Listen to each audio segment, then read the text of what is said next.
We've been talking this week about metacognition. Metacognition is thinking about your thinking.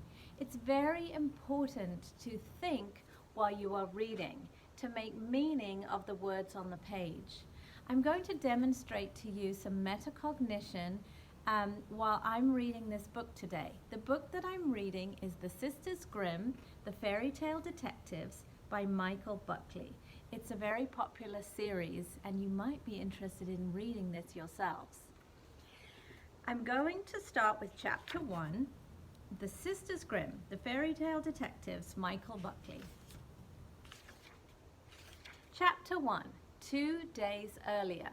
As I read, I'm going to model what I would be thinking inside my head that will help me make meaning out of this story.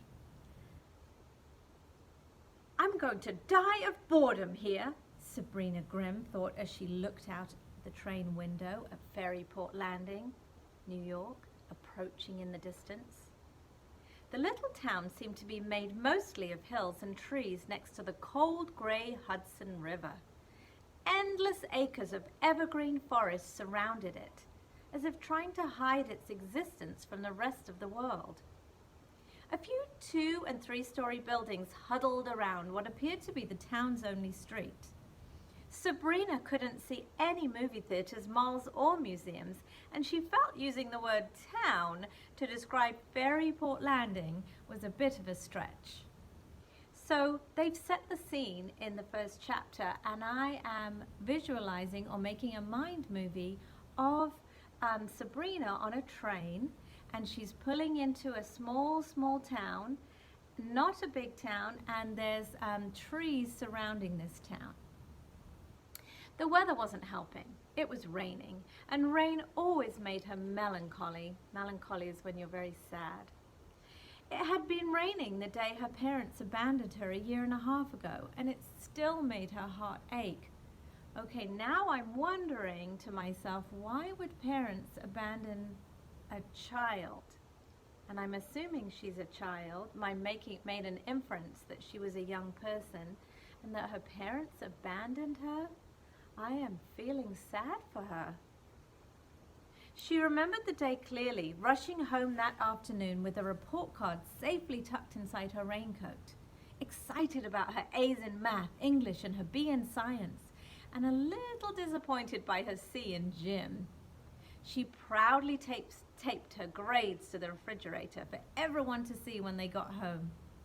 It seemed odd that her parents weren't there, but Sabrina didn't worry until Daphne's kindergarten teacher called to find out why no one had picked up the little girl.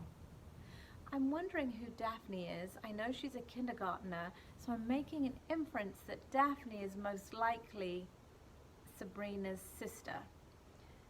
And I'm still wondering why the parents would not have picked up a kindergartner. That's very worrying. That night, the girls slept in their parents' bed, waiting for them to come home while thunder crashed in the sky outside.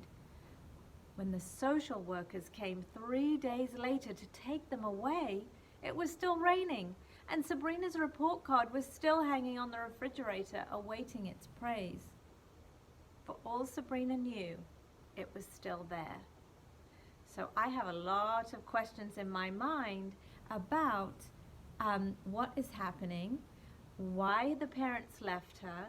I'm visualizing them in the house alone, and that is metacognition. And thinking while you are reading is a very important part of making meaning and comprehending the reading material.